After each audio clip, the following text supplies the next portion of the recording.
నమస్కారం. శ్రీమద్భాగవత మహాపురాణము 3వ అధ్యాయము భక్తికి కలిగిన కష్టములు దూరమగుట. 74వ శ్లోకము. బ్రూమోద్యతే కిమధికం మహిమానమేవం బ్రహ్మాత్మకస్య భూభాగవతాభిధస్య యత్సంశ్రయాన్ నిగదితే లభతే సువక్త శ్రోతాపి కృష్ణ సమతామల మన్యధర్మైః. భూలోకమునందు ఈ భాగవతము స్వయముగా పరబ్రహ్మం యొక్క స్వరూపమే.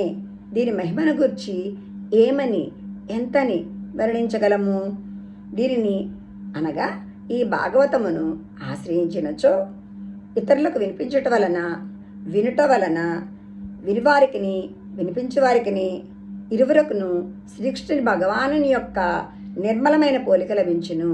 అనగా వారు భగవంతుని సారూప్యమును పొందెదరు. ఇదినుగాక ఇతర ధర్మములతో ఇంతకంటే ఎక్కువ ప్రయోజనము ఏముండును? ఇది శ్రీ పద్మపురాణే ఉత్తరఖండే శ్రీమద్భాగవతమాత్మ్యే తృతీయోధ్యాయ.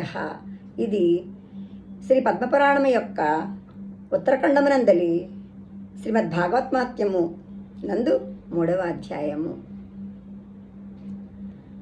మనము ఈ 3వ అధ్యాయములో నారదుల వారు సహాయముతో వారు చేసినటువంటి కృషితో వారు వినిపించినటువంటి భాగవత రహస్యము తెలుసుకొని వినిపించినటువంటి ఈ యొక్క బోధతో మరి మన ఈ భక్తిదేవి అంటే మనలో నిక్షిప్తమైనటువంటి ఈ భక్తిదేవి మరి తనకున్నటువంటి కష్టాలను దూరం చేసుకున్నారు.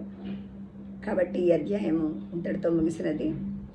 రేపటి రోజున మనం 4వ అధ్యాయము గోకర్ణోపాఖ్యంలోనికి ప్రవేశిద్దాం. ధన్యవాదములు.